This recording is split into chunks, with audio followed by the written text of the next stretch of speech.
Good evening and welcome to Night Callers Bigfoot Radio. You're here with your hostess, Lauren Smith.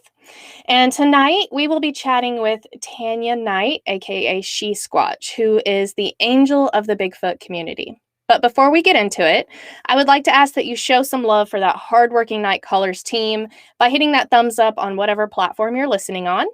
And don't forget to subscribe and ring that notification bell because I have new content every week. You can find Night Callers on YouTube, Facebook, Instagram, or any podcast app of your choosing.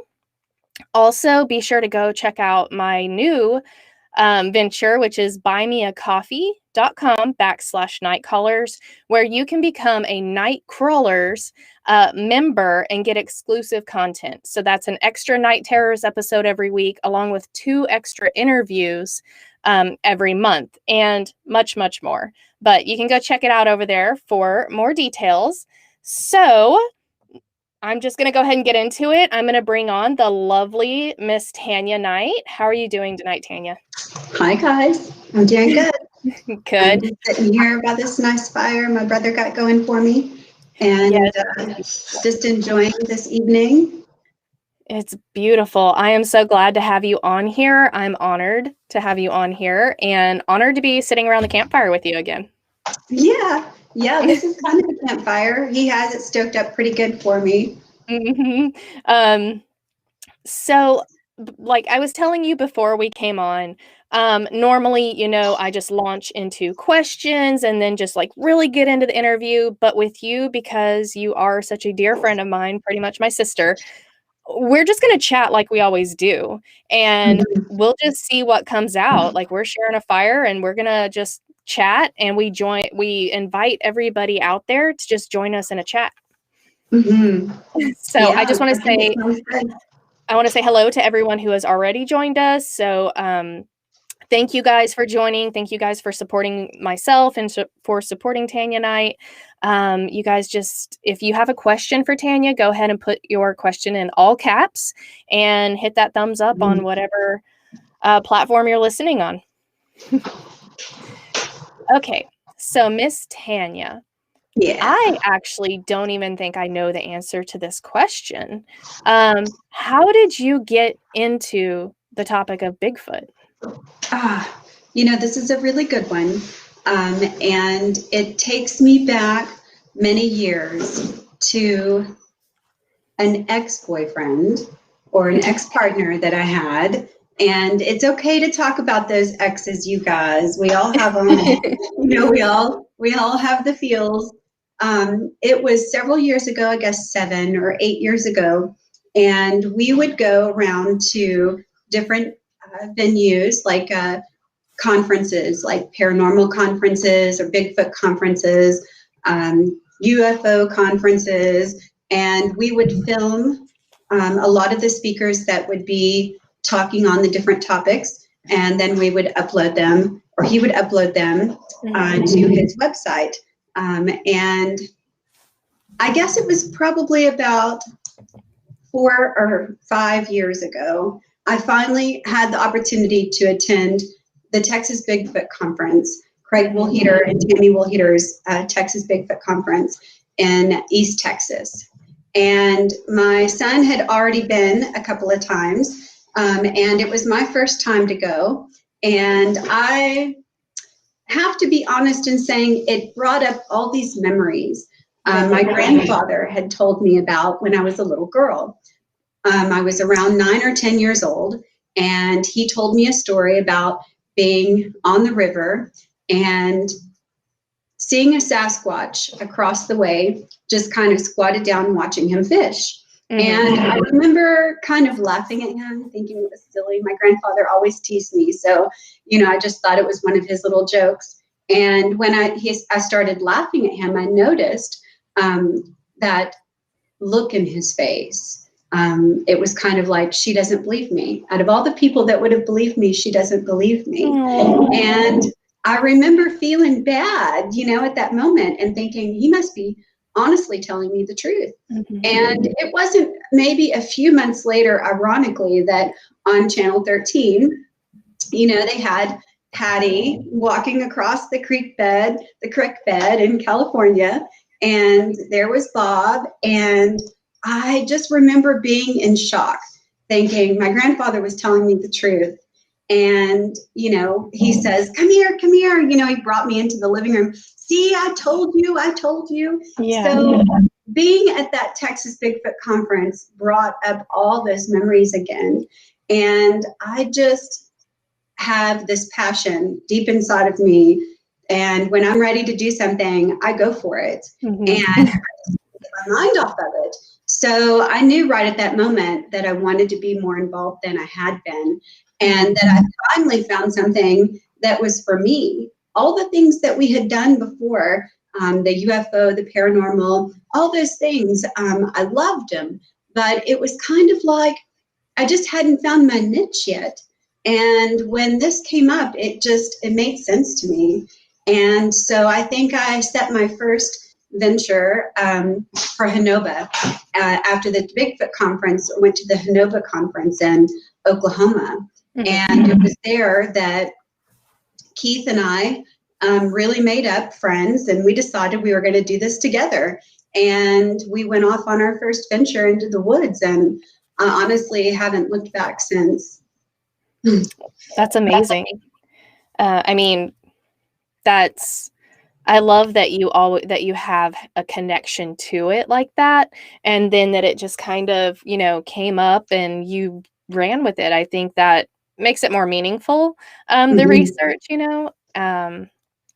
So what did you do to start researching? Like, where did you go? Did you just kind of do what Finding Bigfoot does? Or, I mean, how did you go about getting into the research portion?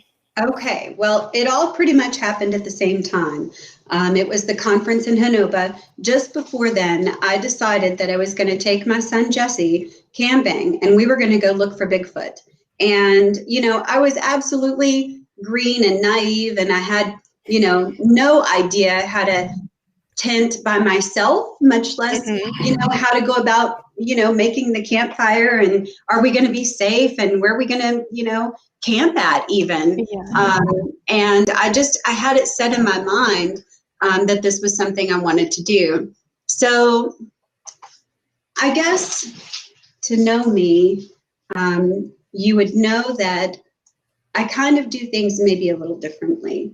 And at the time I had been involved with doing Reiki and energy work using crystals and essential oils and doing healings on people at the local fair.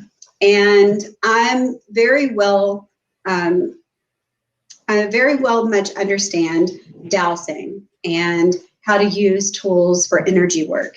And my grandfather had taught me how to dowse when I was young. So I decided to take out a pendulum and go over the map and decide where I wanted to camp. I want to find Bigfoot. You know, where am I going to find him at? And I know that this may sound obscure to some people, but, you know, we're basically energetic people. We are energy people encompassed in a body with a mouth so that we can talk and converse with each other. But really, we're ethereal beings. So if you take that information and you really expand your mind and your consciousness and just allow for that innate understanding that we're all unified in one, and, you know, allow for the higher consciousness to take over, you'd be really surprised at what you can find. So I did this, and I found the area that I wanted to go to. And when we went to Hanoba and met up with Keith, I told him, I said, you know, I want to take my son camping. This is what I'm doing. And I mean, I had the car packed, and we were going after that conference. And Keith said, you know, I'm going to go watch the elk run, and how about we do this together? And, you know, honestly, I felt such a relief that he said that, and he told me, I'll go wherever you want to go, whatever you want to do. And so I told him where I wanted to go, and we made our way there. And I would say it wasn't the first day that we got there, because it was evening when we got there and we had set up. But the next day we went into the woods, and it was the same thing. It was Where do I want to go? And, what location or where in these woods do I want to go to find, this evidence? It's all about evidence. Everyone wants to see something. Yes. They want to see, they want to see a picture that, helps them to understand that it's real. Well, we can't see wind, but we know that it's real because we can feel it. So Amen, sister. I decided to walk into the woods, and I just asked myself, where do I want to go? I want to find prints. And I said, it's this way. I started walking that way, and, it was probably 5 minutes. And all of a sudden I felt the urge to turn. And I said, no, this way. And it wasn't maybe a few more steps, and I found my first trackway. And when I say trackway, a lot of time people, they'll run across prints and they get so excited and they're like, oh my God, I found a print, and they measure it out and it looks like a foot. But the truth of the matter is, if you don't have a trackway, you really don't have much to stand on. Because let me tell you, armadillos can do some mess in the dirt. It's true. What an armadillo can do. They So can. I found my first trackway, and the prints were 18 and a half inches long. And immediately in my mind, I said, male. So this is how that spirit consciousness stuff works. And, I just want to really encourage you, if this is your first time in the woods and you've never done it before, just go and have a good time. Just go and open your mind. If you don't have an open mind and you're going for finding Bigfoot, it'll never happen. Agreed. So, I found this first, I measured it out. It was 5 feet in between the next one. And there were 3 prints total. And when I talked to Dr. Meldrum and I showed him, my prints and gave him the measurements, he told me that it would have been between 850 to 1,100 pounds. And he was very excited about, what I was bringing. He wanted to know, of course, my location. Where were you? And just so everyone knows, I don't disclose my location. And I hope you all understand. The reason is we're not all kind. And there are a lot of people out there who find that the only way to prove the existence of this beast is to procure the evidence. And what that means is to kill the species, right? Or to kill one, right? Well, let me tell you what happened to the great apes. And if you're not, well, let's see, if you don't understand how this works when a species is basically killed into the idea that it's no longer existing, the great apes are one to show that. In 1847, they were discovered. It's been not even 200 years, and now they're grossly extinct. And it's unfathomable that a species can actually grow to that in just such a short amount of time. So, when we've been on this earth for millennia. So, I guess I've lost my train of thought at that. Sorry. It really upsets me to think about that. It upsets me to think that there are people going into the woods specifically to prove this existence. It really does, because, there are existences of animals and insects, found every day, but yet, we study them. So, why would someone want to do this? I don't understand. So anyway, that was my first trackway, and my first exciting moment of finding something where I knew that I was on track. Absolutely. I love that you follow your intuition, and I think that there needs to be more of that. You've definitely, I was just learning to follow my intuition and use that along with my research techniques whenever I met you. And so when I met you and we were in Fouke, and you and I were walking through the cypress groves, and we both just kind of I mean, I think we didn't even verbally just express to each other that we were both doing the same thing. I don't even remember how it came about that we both discovered, like, hey, we're both sitting here doing the exact same thing, because we both ended up in the exact same area, but we couldn't even see each other. Like, we both split off in different directions and ended up in the same area. And then we had our conversation there at that time about, what we were feeling or seeing or whatever. There's not a lot of people that I'm that open with about using, my gut feeling, basically, is what I'm going to call it, along with my research techniques. So you're one of the, chosen few. But, to me, we are made of energy.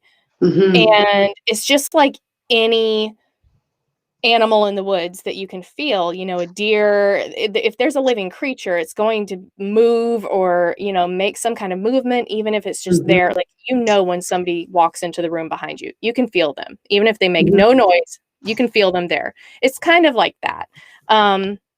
With Bigfoot, it's a little harder, as they are like the masters of hiding. Obviously, they're very elusive, but, that's kind of how I research as well. I try to, I always tell, like, I have a friend that I go out with, and every time we go out, he just looks at me and he goes, "Okay," he's like, "What do you feel?"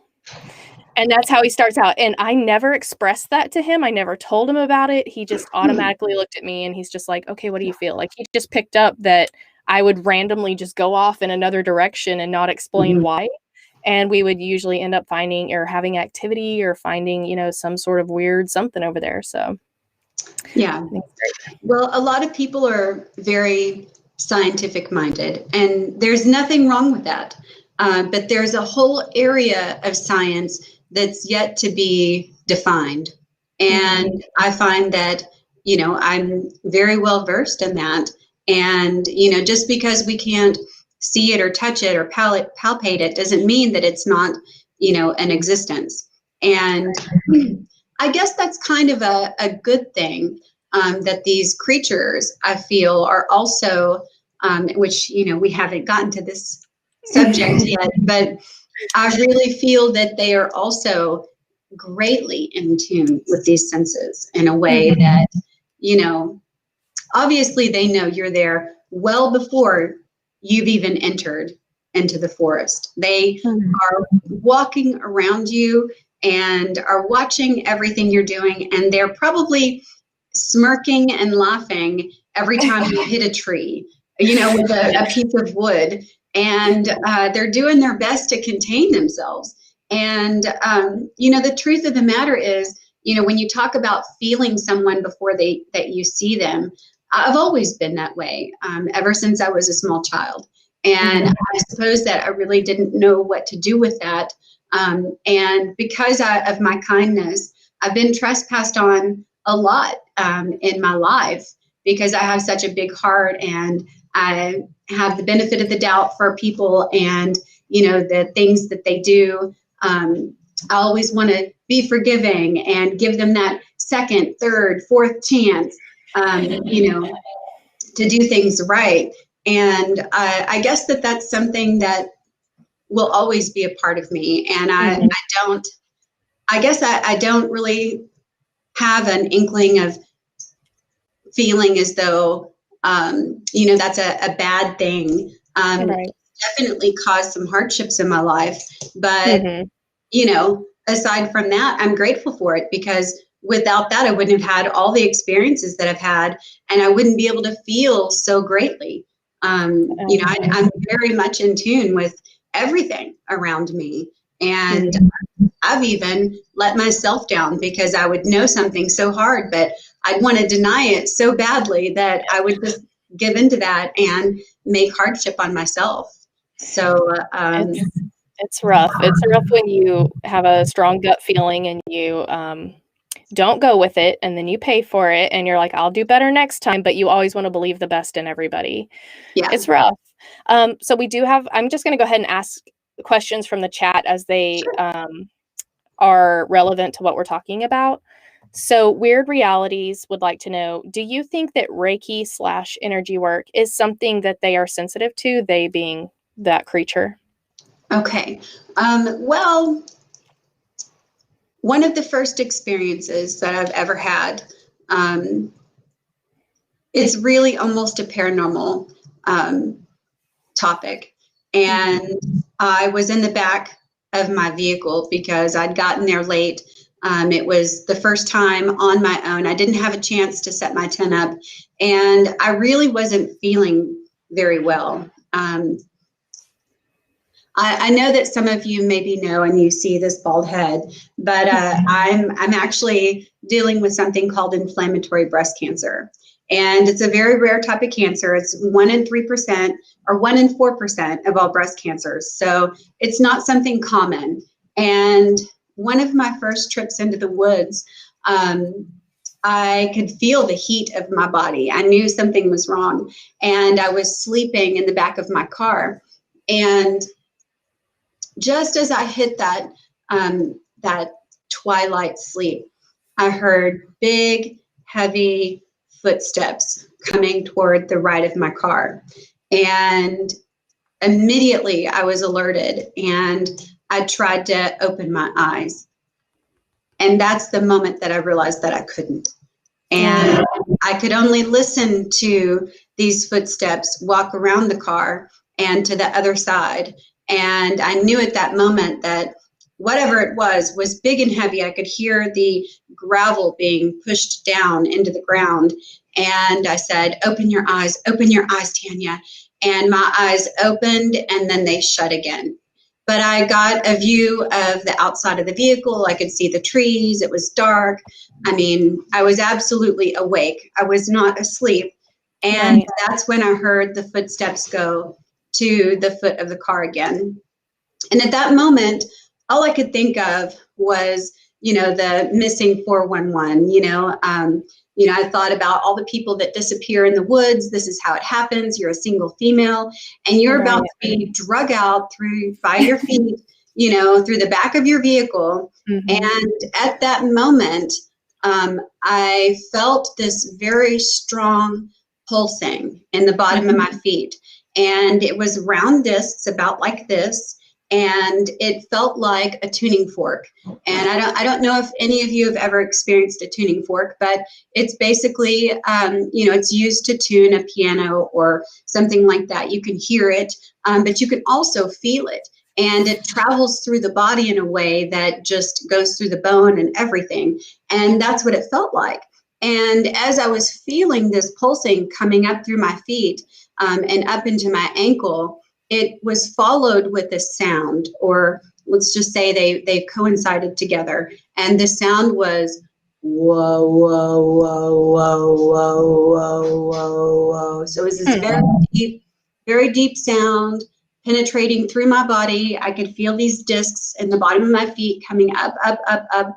And at first, I had the fear. And then I said, they're trying to heal me. And right at the moment, as that thought popped into my mind, they're trying to heal me, was almost as instantaneously as it stopped. And to be honest with you, at first I was terrified, but then I realized how good it felt. Now, whether that is a big ape outside my car with their fingers on my feet trying to give me Reiki energy, I don't know. But I can say that it's my truth and my reality, and that happened to me. And I have connected with them in a way that, I feel them and I sense them, and I stop my car and I get out because I know that they're there. And, this happened to me in one of my last experiences where, I actually got out of the vehicle because I could sense her. And I say her because same thing with the male. I knew it was a male. I've seen a juvenile before, but before I saw the juvenile and I'm recording, I actually have my recording device on. I'm saying, we're about to see it. I'm not talking to anyone but myself. And we're about to see it. It's just, he's just right up here. And I'm saying he. And of course, when I get to the top of the ridge, all the way across is this little being just looking at me. And I can see it from the waist up. I can see, the waist. I can see the chest. I can see the arms, the space in between the arms, the little head. And it's just like dark. And I know it's a young juvenile because I knew before I even got there. But then my visual is also of that. So I know that's a long answer to the question of No, whether it's you kidding. do Reiki or not. But because we're all energetic beings, and I believe that what we're dealing with is, if it is an ape species, humanoid being, whatever it is that you want to call it, it is highly evolved. And because we have consciousness, as humans, and we understand that, there's not one part of me that doubts that these aren't conscious beings. And that's why Bob Gimlin says that, they're just too human to shoot. They're just too human to kill. So I wanted to follow up to make you feel better about your experience. So in my interview with Doug Hychek, he has recordings of what he believes to be infrasound.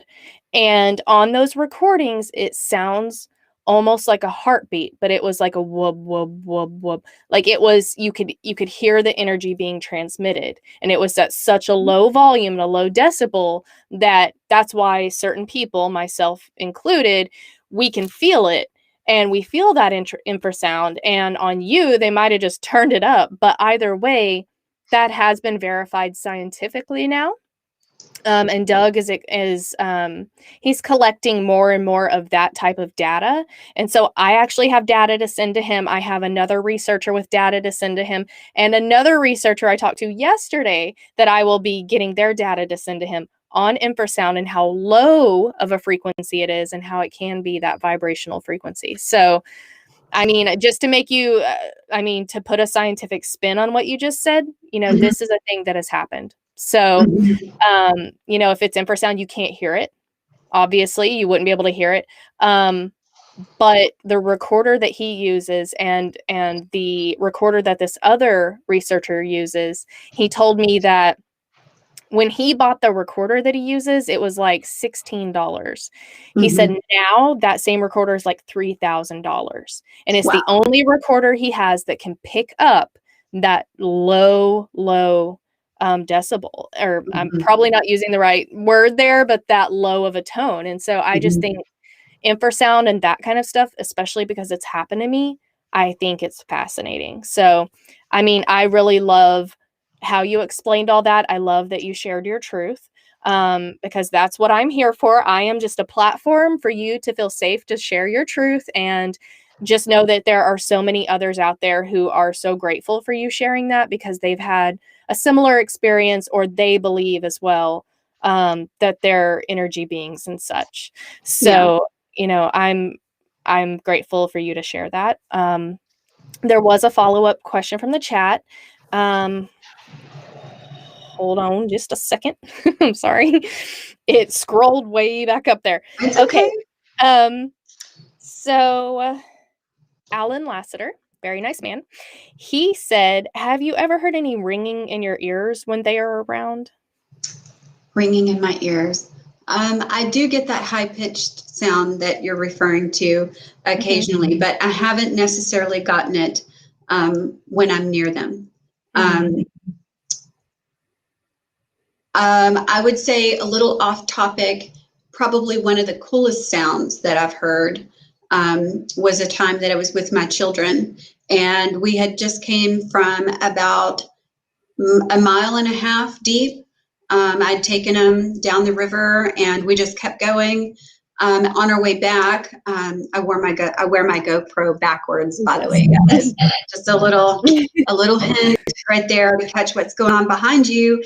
But on our way out, we saw these two really big spots on the ground, and it was right on a hill, so on a slope. I knew it wasn't deer because deer usually go up underneath the bush. They're definitely not in the open. If they are, it's a meadow. This was not a meadow. And as soon as I saw them, I said, those are butt prints. And as soon as I acknowledged that they were butt prints, I looked up a ways and I saw my son kind of sitting on the hill, and I could see the path that went all the way up to where the road was and back again. And I imagine these two looking at each other and going, you go, no, you go, you go this time. And, taking turns getting up to see the cars passing by. And about that time, my daughter comes along and she says, Mom, we need to go. And I said, okay, hold on, just give me a minute. You know, I'm measuring and I'm taking pictures and I'm documenting. And she says, Mom, we need to go now. And so, of course, you know, taking her urgency, of course, at 9 years old, is with a grain of salt. And so I'm like, okay, hold on. And at that moment, she grabs my arm and she says, we need to go now. And so I said, what is it? You know, you start to get agitated. And she says, they're in the trees. Oh my God. And as soon as she said that, I immediately start to look up, okay? Because when, you know, I immediately start to look up, she grabs my arm, pulls it in such a way that, you know, she's left a claw mark. And all of a sudden I got goosebumps all over my body. And I said, okay, if it's about to go down, I don't want it to go down now with my kids here. And if I look up, absolutely. Yes, and if I look up, then I have to acknowledge that, hey, I see you. Oh, you see me too, and we're going to do this. And I knew that I didn't want that to happen. So we started to exit, and we get far enough away, and I realized she was terrified. And we get far enough away, and I said, you know, Journey, did you see them? And she says, no, they were invisible. You know, she says, yeah, I saw them. They were invisible, was her answer. And, you know, of course, at that moment, I started to shrug her off. But then I thought of all the times that I've read account after account of how they cloak, right? And so I think, okay, this maybe could be a truth. And she's still dragging me out of the woods. So by the time we hit the pavement, we hear this very loud, it's like crash, crash sound, you know, and of course, crash, crash does not describe the sound that you hear, but I can't make that sound. It wasn't just a tree falling. It was like something being very angrily pushed over, you know, very mad noise, right? And so as soon as we heard that, I stopped, she stopped, Jessie stopped, and we all kind of look at each other, and she says, Mom, why'd you stop? You know, why'd you stop? And I said, just hold on just a minute. Let's just listen. And so we started to listen to the sounds of the forest, and I heard the strangest sound that I only just realized 2 days ago what it was. And it sounded like a thumping from the inside of the chest out. So the only thing that I could remotely compare it to was the sound of the Predator. You know, the movie The Predator. I don't know if you guys know that, but it was even lower pitched than that sound. So you've got this kind of a purr sound, you know, not quite like a cat, but coming from the chest, you know, like it was a thumping sound. So what do? Yesterday, I get curious and I'm like, I wonder what it sounds like for a lowland mountain gorilla to beat its chest. And so I go online and I listen to the sounds. The first one was more of a slap, slap, slap, slap. And I was like, no, that's not it. And then I listened to the next one and I almost started to cry because that was the sound that I'd heard. So I've only heard that one sound other than a knock. You know, I've never heard, you know, the gibbery talk or any of that stuff. But this creature, without a doubt, in my mind, was threatened by our presence in the woods, and they were wanting us to leave. And my daughter felt it. She knew that they were wanting us to leave. As soon as we hit the pavement, the tree starts crashing. But when I turned to look, I knew it wasn't coming at our angle. It was going more towards the river's edge, and we were about to cross a bridge. So they were going to watch us cross to make sure that we weren't, you know, coming back. And, you know, I think that it's really interesting. This is my reality. This is my truth. And each one of us, we share different truths and realities. And this is my storytelling. And if you know me to be a truthful person. I have no reason to lie to any of you. But, you know, truth is the factor. I mean, that's what's at hand. But the biggest thing is perception.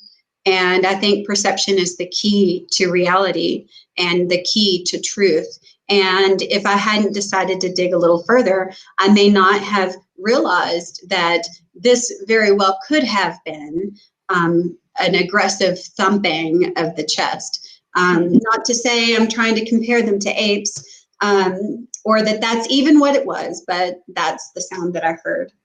So, well, I know that in my experience with when I was growled at, so I had seen the eye shine, I had watched the eye shine, and it went away. And so I remember looking at the bushes in front of me, and I just felt like it had moved. And I looked at the bushes in front of me, and I thought to myself, wow, how crazy would it be if it was in that bush right there? And I'm staring intently at the bush, and it growled at me. So do you think that maybe it was upset that Journey had spotted it, and that's very why it well. was so violent? Yeah, that's very possible. You know, the thing about our children is they're so much more connected than we are. I think that there's kind of this, and you know, people want to say it's an age or you grow out of it. You don't grow out of it. You're taught against it. And I have been open with my children from day one. There's never been a moment where I've denied them their ideas or their own truths and realities. And I think for that reason, you know, mine definitely hold on to that right now through their existence and through their experience in this world. But, you know, it's very possible that, you know, whatever it was, knew that we were onto it. And I had not let on to the fact of knowing what she had said. So if I would have looked up, or if I would have, you know, said, oh, you know, let's stay longer, you know, and trespassed on what she wanted as a little girl, then things could have went wrong. You know, that might have been that moment that we have an actual experience where somebody gets mauled, you know. But she was on it. I mean, she was listening to it, and I was honoring her, and for that reason, we got out of there. So piggybacking off of that, because we've had two different questions asked, what has been your creepiest or scariest experience? Was that it, or? Mm-mm. Okay. And then Keith wanted me to show the picture, I'm sorry, of you sitting on the rock next to the rattlesnake eating the fish.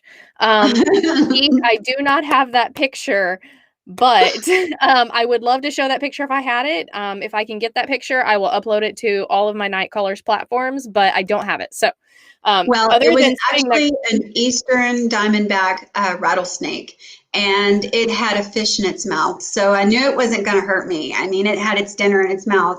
And it was my son who took the picture. And he was probably about maybe 3 feet away, which of course, you know, is way less than striking distance. This was probably about a 5-foot snake. So very interesting picture, very interesting. and yeah.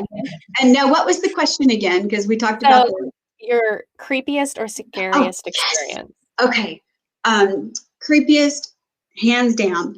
I got to my location. It's dark. I'm by myself. You know, I'm not always by myself. My partner, Keith Crabtree, is with me most of the time. And he makes sure that I check in. If I haven't checked in 2 or 3 hours, he's going to come looking for me. So, but on this particular venture, I got there late at night. I was by myself, and my plan was just to stay one night, maybe 2 nights, just to check all the places out, make sure everything was okay, and just kind of see if anything had changed. And it was probably about 7:30 in the evening, and I immediately start into the forest. Now, if you know anything about the forest, 7:30 in the evening is somewhat daylight in the summer, but when you walk into the forest canopy, it's like 9 o'clock at night, okay? So it's like, might as well go ahead and, you know, get out your glow sticks or whatever if you're afraid of the dark, you know? And of course, you know, I am absolutely fearless. When it comes to any of this stuff, I am not afraid of anything. I want to know what the truth is. I'm seeking it out. I'm not going to stop until I see it. And even then, I'm going to stand right there and stare it in its face, you know, because I have a solid presence in myself. But this night was different. was walking along, I always film or record as much as I can because it makes me feel like I'm not alone. And as I'm walking along, I keep, looking off to the left. And I'm not sure what it is that's drawing me, but I can't see it. And I'll go a little bit further, and I'm looking for prints, and all of a sudden I'm looking to the left again. And I probably did this 3 or 4 times when I realized there was something there that I couldn't see. And all of a sudden, I realized I was deep in, and I heard in my mind, "You need to leave, it's dinner time." And it was straight up just like that.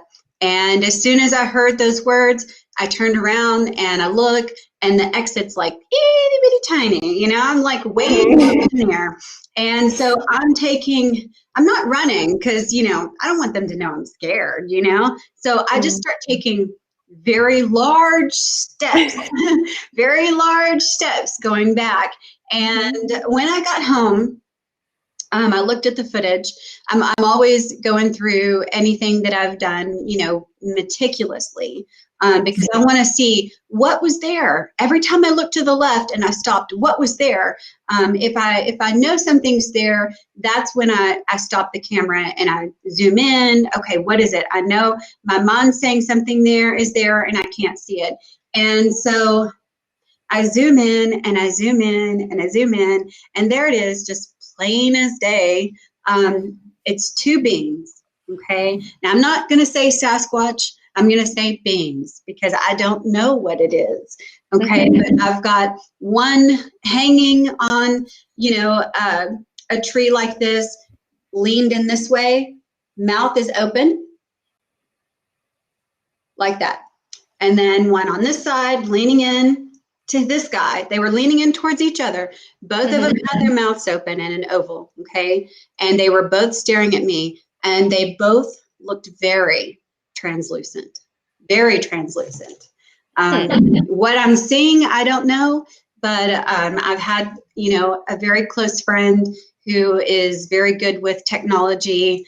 Look at this picture, and he says that he can absolutely define the body and the face, but yet it looks almost as if it's like looking at it in the water. It's the strangest thing. So I got back to the car, and I was so terrified that I locked the door. That's how scary it was. Very scary.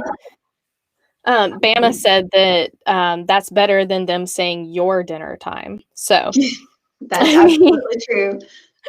That is definitely creepy, and I would probably have fast walked out of there, and I probably would have been clenching a little bit on the way out. Definitely, I'm going to be completely honest, It was very terrifying. Yes, I'm sure. I mean, there's nothing worse than just feeling like something is right there as you're leaving the area, or feeling like you need to leave the area, first of all, and then just feeling like I cannot get out of here fast enough. Like that feeling. I hate that feeling. But you're very brave, as we all know. You're one of my favorite people to research with, not just because we have similar research techniques, but because I know that you will have my back, but you'll also go with me into any place that I want to go. Like the cypress swamp is where we want to go together. And I remember you and I telling the men folk that, and they were all, okay, we'll go with you. And you and I both were like, no, this is a ladies only. We want to have the activity. And if we get eaten, that will suck. But we want to have this activity. And so, just you being that brave is something that I love. I love that.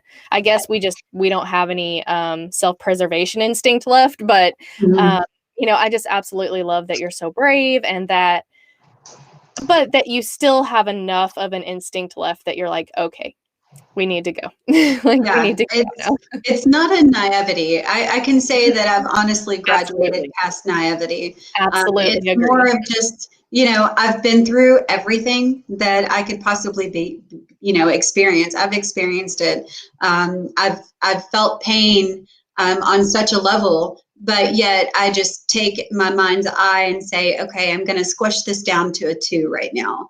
And I think that there's a strength that that women can carry. I mean, and sorry guys, it doesn't have anything to do against you, but we do birth children, and multiple sometimes, and that's our choice. So I mean, there's something to be said for a woman and her perseverance and diligence.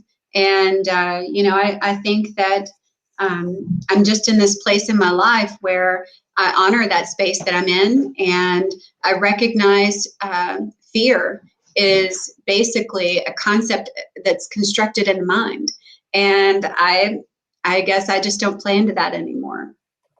Agreed. I agree. Someone in the chat said getting over fear is not so much standing up to it, but showing respect as to not rock the boat, which I agree with. Absolutely. So Weird Realities wants to know, and this is one of my questions as well. Heather, we're right on here. What is the biggest change of thinking you have made over the years regarding these creatures?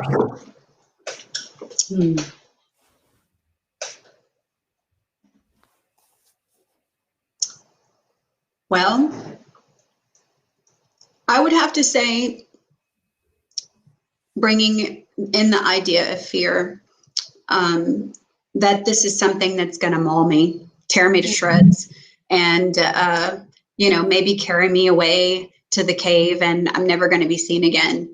The idea that they are some type of creature that's just going to tear apart and eat me for dinner, that is out to get me, that has absolutely changed in my mind's eye. When I first began this, it was more of a curiosity, wanting to understand the nature of the beast, wanting to see the reality thereof. And when I started to involve myself more and more, I understood that they really just want to be left alone. They're living in the woods, and this is their home, and I am the trespasser. And although I might be coming out of the city and just looking for some time in the woods to, let loose, I'm on their front step. And that's where, the idea of, needing to have and pay due diligence and respect towards a creature that, we haven't yet defined comes into play. And I understand that they're peaceful. I have no doubt in my mind about that. I've since understood, being of Creek lineage, that, we've walked the creeks together. This is something that, my mother's mother's mother, did with them. And we probably even traded, the idea that they're more than just a creature that's wanting to eat me. That is what's absolved in my mind. And I'm so grateful for that. That's kind of why I don't have fear. I'll tell you what I fear most anything over anything is man. And I don't mean man in general. I mean beings, people, beings, that is what I fear, because I find that it's one of those things that you don't know what they're going to do, or where they're at, or how you're going to be treated. And, so yeah. I agree completely. With animals, it's either, if they do attack, it's defensive, territorial, or they're hungry. With humans, there are just nefarious reasons that I don't like to entertain. And so I have trust issues with humans. I've had experiences in the woods that allow me to have trust issues with humans. So just want to say that. So I would like to move to SheSquatch because she's a delight. Also, Xander really enjoyed his birthday message from SheSquatch today. That made him so excited. So thank you. Thank you for sending that. So Bama Murdoch would like to know. So Tanya, how many times have you donned the SheSquatch outfit and scared the bejesus out of someone? That is from Bama and Moose the Magnificent. Okay, well, how many times I've put her on? To be honest with you, I don't know. Too many to count. Let's just say that anytime an event comes up or a conference, it's I can't help but to lure her out of the woods and come with me. How many people have I scared? Numerous. Most of them adults. Okay. Really? I would think it would be kids. Yeah. Now there was a very large group of Boy Scouts that really, I mean, they were running back and saying, "Oh my God, there's a Sasquatch," and they had all their adults going, "What do you mean a Sasquatch?" And before I knew it, they were chasing me all over the woods. I mean, they knew that I was, a human, and saying, "Ooh, look at her butt," little kitty because of us. So, but it was the adults. It's the adults that, that I love to startle, because they're not expecting that.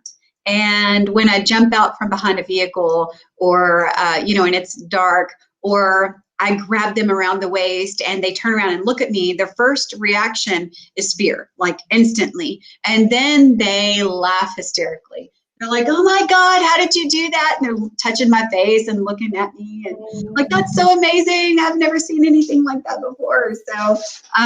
So yeah, I have terrified many of adults in that costume, and I have no regrets.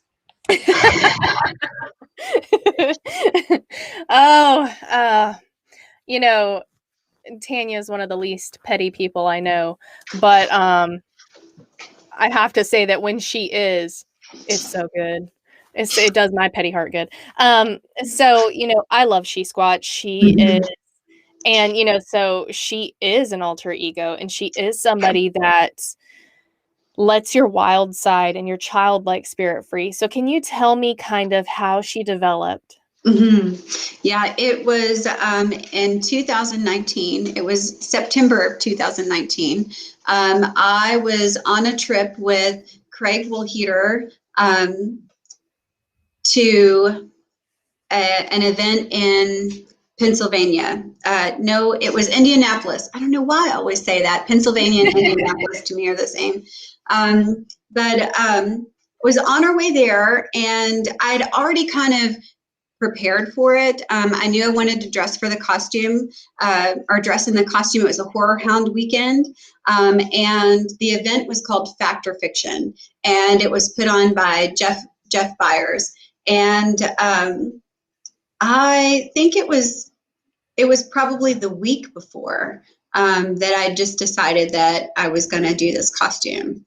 And so we were in the car riding up there, and it was Craig and Lyle Blackburn, and I'm in the back seat stitching, And so when we get there, I had just a few pieces left to put on, and Craig says, "You're SheSquatch." And I was like, "Oh my God, yes, I am SheSquatch." And I put the costume on and just nailed it. I had so many people there asking me, about my prosthetics, and, just commenting on the costume itself.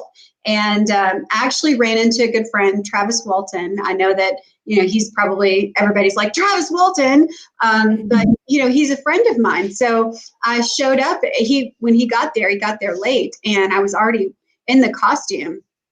And so I go up to him and I'm like, "Hey, can I get a picture with you?" And he looks at me and he's like, "Yeah, okay, okay." And I was like, "It's me." And he looked at me and I said, "Tanya." And he just busted out laughing. And I knew right at that moment that I had nailed it, because he did not recognize me.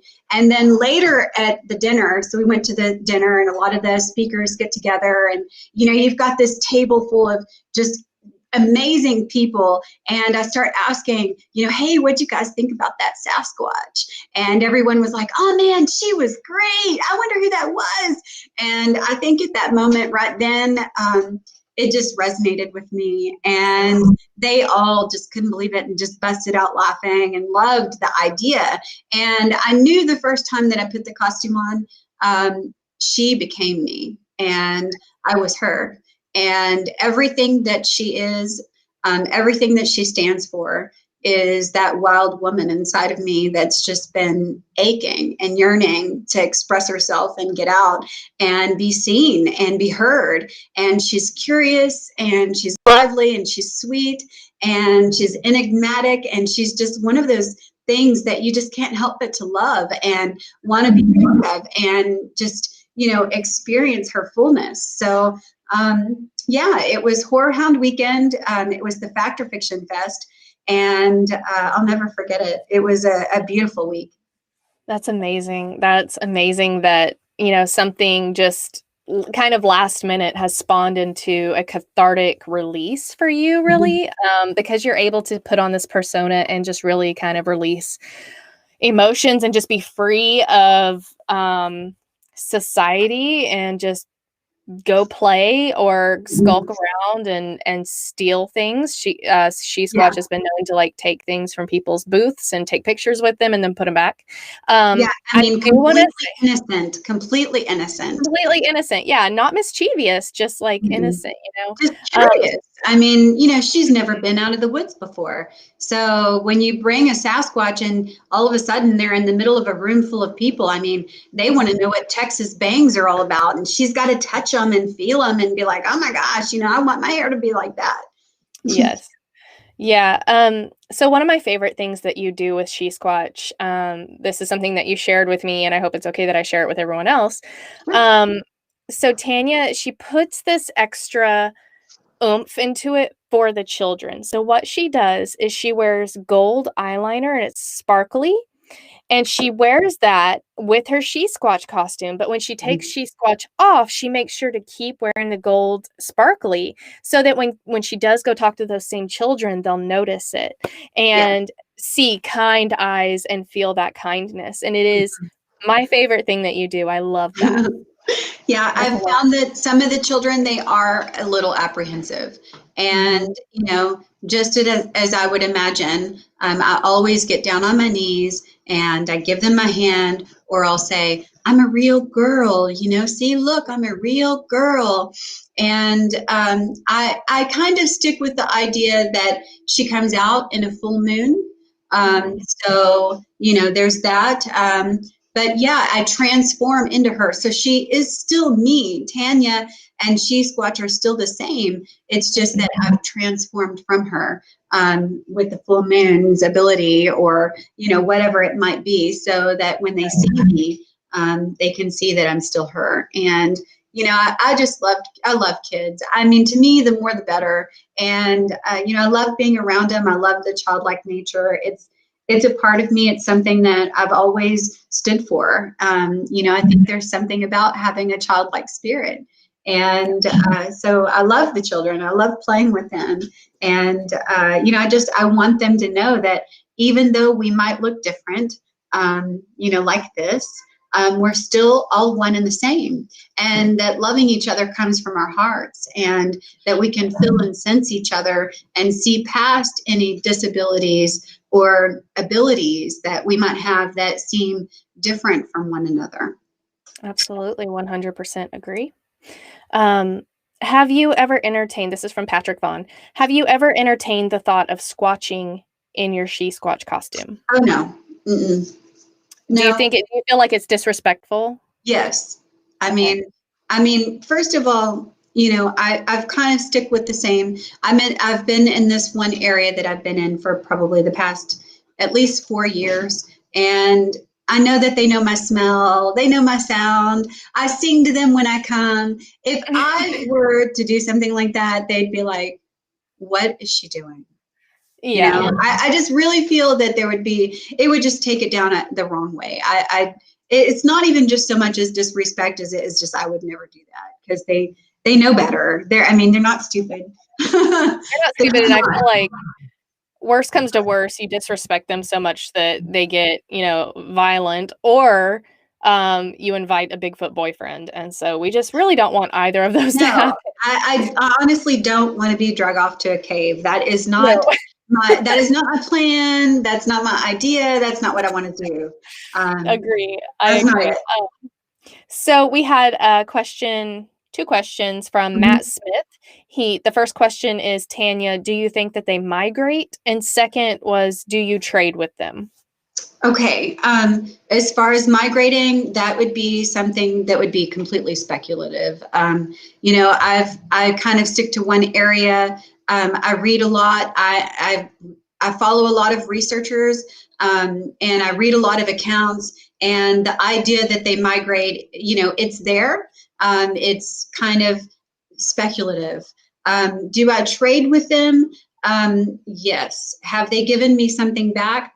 I can't be certain because I haven't actually seen a Sasquatch leave something for me, but I always take them, fresh apples, organic fruit.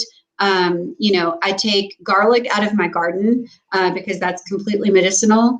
And, when I go back, it's gone. There's only been a very few times that it's still there. Let's just say that. Now, could the deer take off with my garlic? Maybe. Probably. I don't know.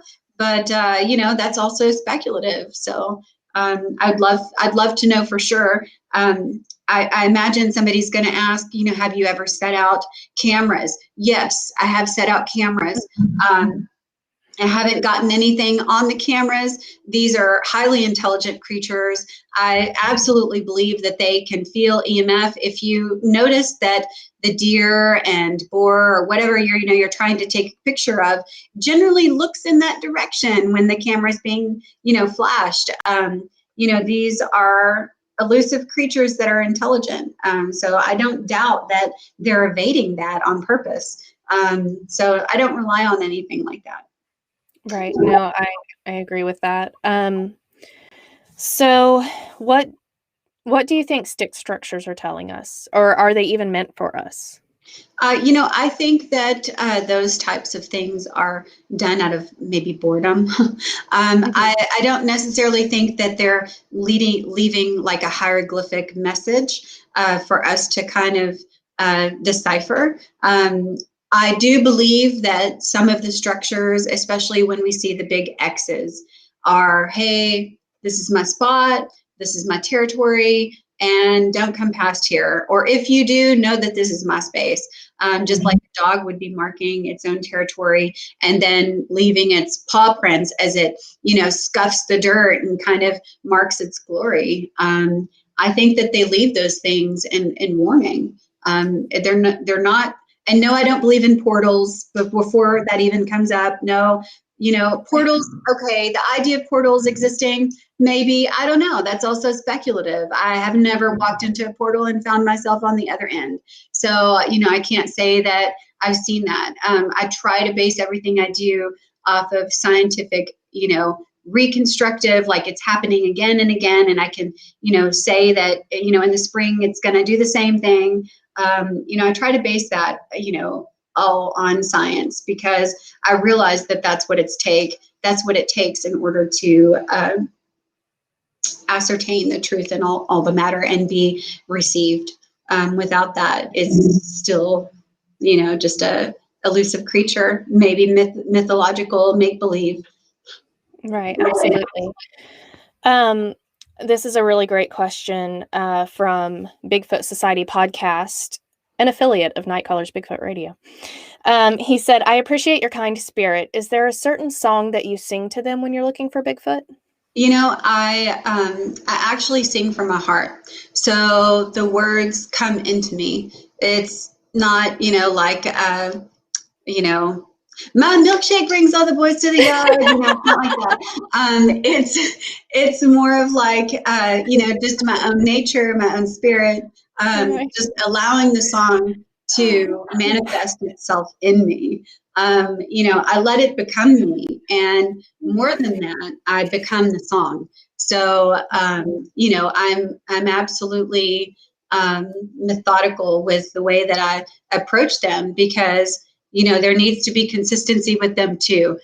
I want them to be able to trust me. I want them to see my kind spirit and my kind nature. And I want them to know without a doubt that I am absolutely not going to attempt to take one of them down. That's not why I'm out there. So I want them to know that I'm one with them.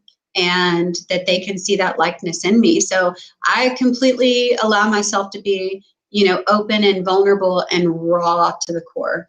And, I would imagine that anybody listening would be like, oh my God, what's wrong with that girl? But, I don't take it that way when I'm out there with them, because, I'm just like a little girl playing in the daisies and blowing bubbles, and that's what I do. And I'm silly, and, I love for them to see me in my truth. I can attest to that. You don't actually do that when you're alone with them. You do that when you research all together, because I know that you and me and another researcher were out together, and you're very whimsical and you're very free when you're out there. And I can recall myself and that other researcher were very spooked by some weird mounds and weird stick.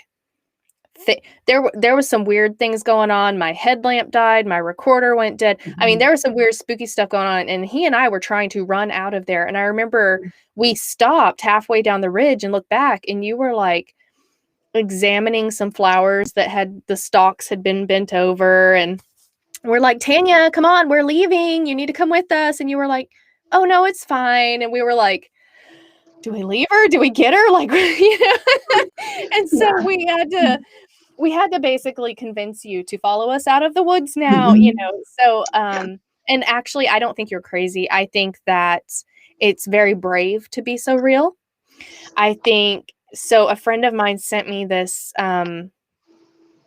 I don't even know what to call it. It's like a scream therapy almost, but basically what you do is you say yes, yes, yes, and then you end up just like escalating and screaming it until you just feel that. You feel, yes, my intentions are coming, like this is what I'm doing. And I messaged her back and I said, I just can't make myself do that. Even alone in my own home, I feel like an idiot. Like I can't do that.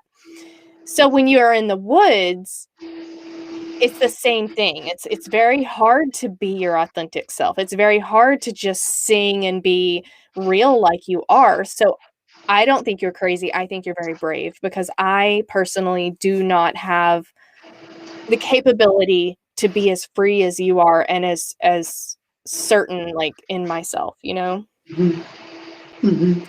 Well, I really believe that energy feeds off of energy. But being a shaman, being an energy worker, a light being, someone that heals other beings, I am here on this earth to heal other people. And, that goes from not just a physical standpoint, but the mind and the body and the spirit, like all things connected. And, I first and foremost am a healer.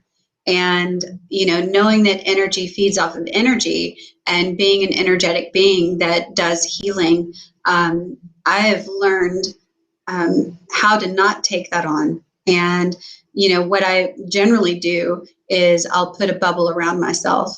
And I imagine that bubble sometimes to be clear or translucent, if I want to allow for other energies to kind of come in, come out. If I feel that, there's an energy that is kind of, anger or something like that, it may be pink filled. And so I've got this pink bubble around me. So the only thing that can come in is love, or, if it does come in, it kind of is jealous, and then, or like not jealous with like I'm jealous of you or her, but jealous is in like gelatin, and the energy just kind of gets stuck and it walks in front of me. And I look at it and I recognize it and I say, okay, I see you, but you're not for me. And I let it go. So I think that when you're in the field, it's really important to not allow for that fear to take over, or, be ran out in such a way, because a lot of us carry sidearms. And I just find that there is a sense of, let's just say things could go really wrong. And, I find that there are a lot of people that let that gun be the big man. And, the big man needs to stand there without a weapon. If you can't stand there without a weapon and stand your ground and be solid in what you're feeling and what you're thinking and what you're about to do, then you don't need to be involved in this. You don't. Yeah. I understand going out into the woods with a gun for protection. I completely understand that. But your entire energy changes whenever you walk out and you're loaded down. Like, I carry a pistol. I am one of those who carries because hogs and big cats are a very real fear of mine. But I don't lead with the pistol. I don't lead with, if you come near me, I'm going to blow you away, because guess what? You're probably not going to get any interaction. Yeah, I mean, don't get me There's a wrong. backup. It's I'm not not saying don't carry a weapon. Okay, right. I'm absolutely believe in carrying. You know, I have many different choices. But when you're strapped on, you just don't let that gun guide you. You know, if you pull the gun, you're going to use it. That's what my grandfather always taught me. If you pull the gun, you're going to use it. So you better be certain and be sure of your shot, because you have that. With this beast, it is very well known. You better make your shot right. Right. That's all I've got to say. I know a lot of people who carry multiple weapons into the woods, and I feel like if you have to have that many weapons to do this, you are terrified and you don't need to be in the woods. First of all, for my safety, because I don't trust you with that many weapons. But second, just, you know, it's just, if you're that afraid, you don't need to be out there. You don't. And I'm not, attacking any specific people. I am just saying, if you're that afraid of what's in those woods, maybe rethink being in those woods. Yeah, I've heard a story about a military person that was sent basically to clear the land. Okay, we know that when there's logging, if there are animals found, the land needs to be cleared. I get it. And this military personnel was sent out, and there was a male, a female that was trapped in a bear trap, an infant, and a smaller one. Let's just say probably four-ish. The only one that survived was the 4 or 5-year-old, was able to run away. The others were absolutely slaughtered. And, listening to the story, I can't account for the name of the person. I'm not even sure that it was honestly released. But he said that he literally unloaded his M16 and it was still moving towards him. So, when people talk about, procuring the species, taking them down, let's cut off his head and prove the existence. There's more than just one. There's a family. That's what somebody in the chat has said. They said, what about the rest of the tribe or the rest of the family? And we're not saying, again, because it seems like there are some that weren't listening whenever Tanya said, she's not saying don't carry. I'm not saying don't carry. Carry. There are too many things in the woods that can hurt you and all of that. I'm just saying carry with respect. And if you're too terrified to be in the woods, without being loaded for bear, then just don't go in the woods. That's all. I don't know how to say that nicely, because I don't. I feel like you need to be able to be brave enough to go in after what you're going after, and have that gun as a backup, but not lead with that gun. Like, unless you're pro kill, then you do you, boo. But for the rest of us, just if you walk in leading with that gun, your intention is hostile, and it's not. For me, my opinion, I go in and my gun is within reach always, because I'm not stupid. But it's not always on my mind. Right there, right there, right there. It's I know it's there if I need it, but I'm focused on my surroundings, which I think everybody is. Okay, so we have a few questions I want to get to really quick before we end, because I know you have done so well this entire time, and I don't know if you're hitting your limit. So I just want to make sure that I try to get as many as I can and hopefully don't miss any. Have you ever seen a dog man? Never seen a dog man, except on my friend C. Wayne's posts. I understand Anubis and all that. I'm not saying they don't exist. I'm just saying I've never seen one, and I have yet to go to Skywalker Ranch. It is on my list. I don't. You can take Keith with you on that one. So Justin Snyder asked, your thoughts on mind speak. Justin, because you're my friend, I'm going to tell you telepathy. Have you ever experienced telepathy when researching? Mm-hmm. And so she did say earlier that she had, but she, and they basically told her it's dinner time. Yeah. Yes, that was, probably one of the most, that was one of the scarier ones. I've also just felt them in a way that, I'm called, if you can say. And I know that sounds strange. And then again, interpreting what happened to me and my experiences, it's all in storytelling. And the idea of believing it is all in the listener's perspective. But there was a time, exactly this last year, that I felt the presence of a Sasquatch so strong that I actually had to stop the vehicle and get out and walk into the woods. And as soon as I was probably about, I'd say, I wasn't far, 0.2 of a mile maybe, I immediately said female, and she has an infant. And whether she was, pushing that energy towards me, or it was just something that, my higher consciousness was able to perceive, is not really something that I can ascertain, because, I can only go through my own mind and say, okay, this is something that I'm hearing, and it's not in another voice. It's my own voice, my own thoughts, my own concepts. I'm not, I don't have multi-personality, and I'm not like Sybil, it's not like that at all. I take these concepts and they're like balloons. And, I say, okay, that's what this is. And I tie it on a string and I loosen it up into the air. And I say, that's an idea. It's a concept and it's floating there.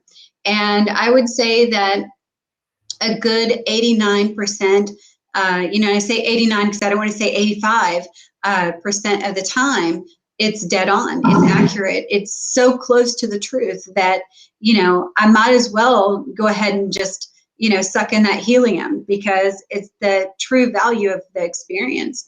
And this particular instance, I'd like to share the story because it's something that I've been wanting to share. It's happened this last year. And, going towards what I knew was a female and an infant, walking along the path. After those thoughts already came into my mind, I saw the first print, and they were 16 inches long, which is, to me, interesting. But they were fat. So they weren't long and skinny like the ones I'd been seeing. They were super fat. And then I saw a handprint. And you would think the hands are, maybe long fingers, long thumb. It's not like that at all. The thumb is kind of, it almost comes out and then curves up. I don't know if you guys can see that, but kind of curves up like this. And the fingers are short. They're not real long, like, they're not proportionate to the hand at all. They're shorter. And in this particular story, it only validated what I felt when I got out of the vehicle. And, I turned and I talked to her and I shared my story and I shared my vulnerability and I showed her my body. This is what I've been through, showing her my mastectomy scars, and tears streaming down my face. And I'm still looking towards this area, not understanding what is this magnetic pull that I'm having. I'm not going to deny my truth. I'm not going to, not share with her.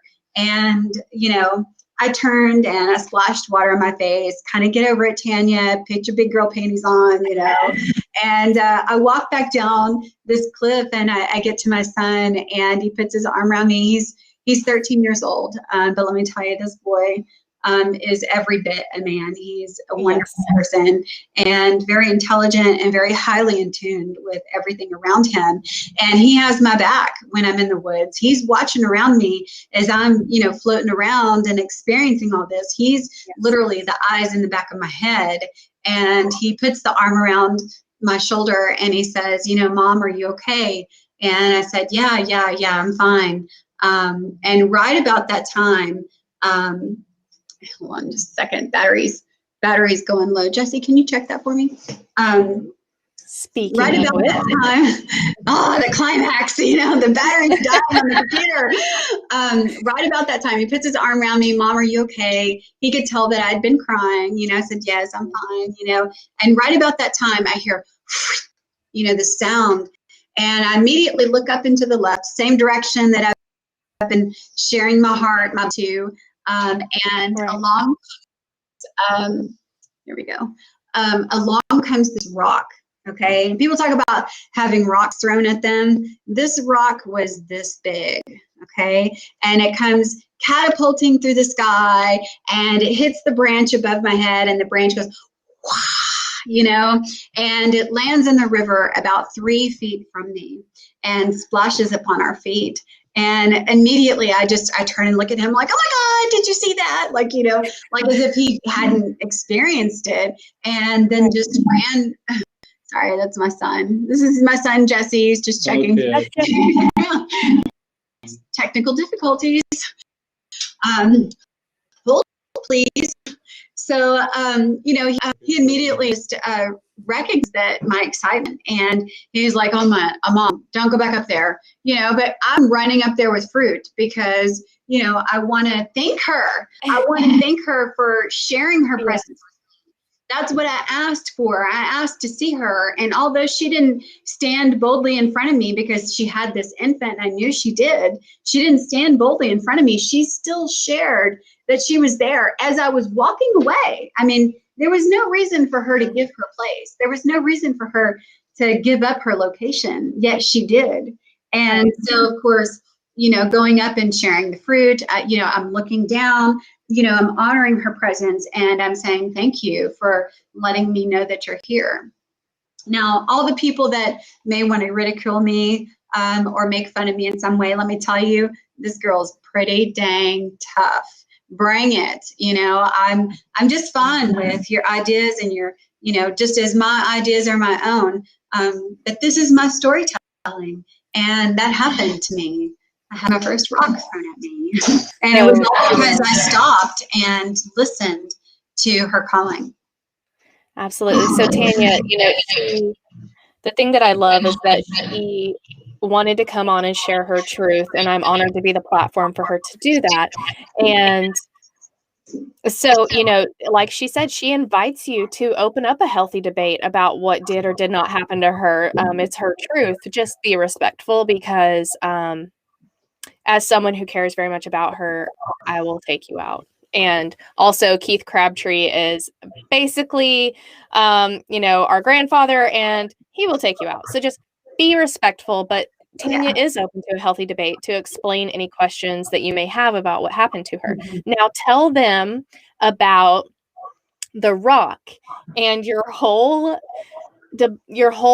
journey with the rock that landed in front of you.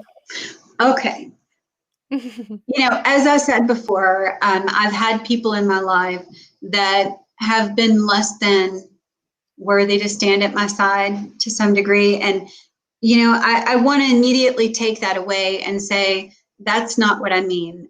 I just mean that I wasn't supported, and, I wasn't nurtured in a way that I could have been more successful in what it was that I was doing. And I had a person ask me that was a part of my past. I shared the experience with this person, and it was really hard for me because, this person was somebody that I wanted to not just hear my story, but believe me. I mean, the word believe is a really incredible word, because it kind of takes you into a place of more than just knowing, but just it's almost like you make believe. Okay. So I'm going to believe you that you're going to do this, or I'm going to believe in you this way. And I wanted this person to just hear my experiences and be excited and see the things that, I had to show and have belief in me.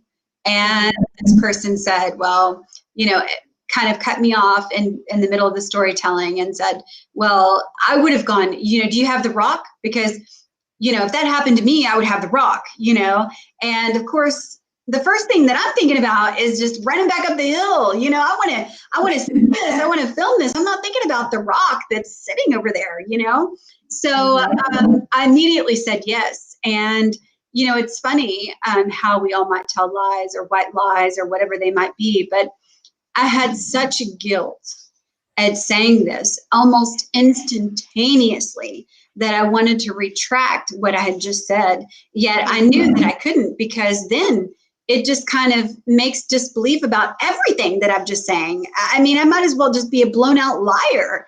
And so the next day, I called this person and I said, hey, you remember when we were talking? I said I picked up the rock. Well, I didn't pick up the rock, and I had to say that. And, I realized that just that small, tiny thing absolutely discredited my whole experience, like everything that had happened, from point A to point Z. And so I found myself a few weeks later, like going back and searching for that rock. And I thought, okay, I know how big it was. It was this big. There's no doubt. I know exactly where it landed, and, it's going to be right there. And of course, I get to the place and I'm looking at everything and it's all completely changed because, before we had the flora and the fauna and everything was green. And, although she was eating, there were leaves all over the floor where she had just been ripping them up and just eating them. And, everything was brown, and dead and dry. And, I immediately look down and I see this one rock and I'm like, man, that's got to be it. But in all reality, is that it? Is that the rock? It's the idea that it's the right shape, it landed in the right place, but there are thousands of rocks and they all look the same. So, Yes. It's interesting. I think this just brings up a point that says, no matter who's against you, no matter who's standing there saying, oh, whatever, this isn't real. Okay, yeah, whatever. Just always be in your truth. Like every minute. And even though I was able to go back and refract that and take it away, it's a lesson. And, I'm not a proud person at all. I'm, the most laid back, humble person you'll ever meet. And, you need it done. You want me to clean the toilets? I'm going to do it for you. And, that's just the way that I am. But I just think it's important to honor your truth and don't be afraid. Don't be afraid to just say it the way that it is. Absolutely. And so that's why I asked you to share that second part of that, is because I wanted everyone else to know what everyone who knows and loves you knows this already. But for those who don't, Tanya is a person of integrity. And that is something that is lacking in the year 2021 and just in the Bigfoot community. And, just that I've found Tanya is a person of integrity. And that is I place the highest value on integrity. So when she tells you something that is her truth, you guys, she's not lying. She's not making it up. She's not trying to get attention. When she tells you something, it is her truth. And so the fact that she told this person, yes, I picked up that rock, and then later called the person back and said, I did not really pick up that rock, and I feel awful for telling you that, and then went back to the area to find said rock. That's the extent that she will go to have integrity. And I just wanted everyone else to know that. So you've seen over this podcast how kind she is, how real she is, how brave she is, but I want you to know how honest she is. with herself and with everyone else. Tanya, you are so loved, and I don't want to make you cry, and I'm very sorry if I am, but you are so loved, and there are so many people in the chat. I've been trying to put their comments on the screen so that you can watch this later. But you are so loved, and it's because you are truly authentic and kind, and you tell your truth, and you don't let anyone stop you, and I think that is amazing. Well, thank you. It's been a long time coming. Yes. That this girl finally feels good in her skin, and all at the same time, I realized that this skin is so temporary. And being able to be here with everyone that's watching and share with you, it makes my heart open. And I want you to all to know that I love you so much. While I have these words to come out, I love you all so much for just being there and trudging through the day and being grateful for every moment that you have. And just live your life, live it up, and go out there and search for the unknown, and make your existence known in this world. Make your stamp, make your mark. And I would have never in a million years thought that I'd be here, yet I am. And I'm here for you. Absolutely. And when she says that, she means it. She really is. She puts the community first every time, and I can say that. We were going to start kind of a little a group that comes together, and we have a prayer at this certain time on a certain day, and we were all going to pray for Tanya. And I told Tanya about it, and her first response was so Tanya. She said, that's a great idea, but how about we have a candlelight vigil and everybody put someone in the comments that needs to be thought about or prayed for, and then we go from there and we pray for whoever needs it, because that is so Tanya. That's a Tanya response. And so I really wanted to showcase that tonight, especially, my show was the first one you came on, like I think it was a year ago, actually, 2 years ago. And now you're back, and I feel like you have grown so much since that show, because you did tell a lot on that show, but you did not tell everything. Tonight, she told everything. She told her truth. And you guys, that's a big deal, because life's too short to not be yourself. I found that the most simple thing to say is surround yourself with people that love you and care about you and believe in you, and you can't go wrong. Amen. 100%. 100%. Your tribe is everything. So if I didn't get to your question, I'm very sorry. But Tanya, so she's got some respiratory problems that are going on, and she has held out through this entire show. I can't believe I've made it. That is a blessing in itself, because she was meant to come on here and tell her truth, you guys. So I just thank you so much for coming on. Again, I'm honored to be the platform you chose to tell the words that needed to be said.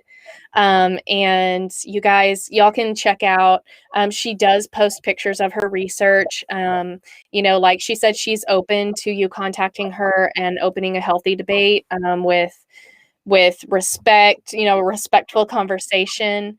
And I thank you all for listening to her tonight. I thank you all for being so respectful in my chat and treating her with respect and dignity.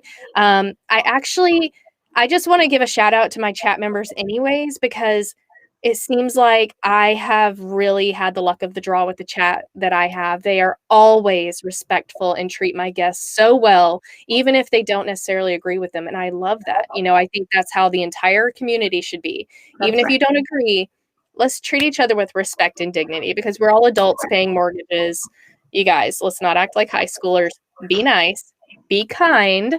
I always say that. Be kind or kindly shut up. And thank you, Tanya, for coming on. Glad to be here. Thank you. And thank you all for listening. And, I'm going to call it a night. Thank you all. And so the next show that I have will actually be kind of the opposite end of the spectrum. I'm going to have Miss Shelley Covington Montana on, and she's also a lovely lady, really full of great information. And so she will be on the exclusive show for Nightcrawlers members only. So you guys go sign up for Nightcrawlers, and we will see y'all there. All right. Good night, everybody. Bye.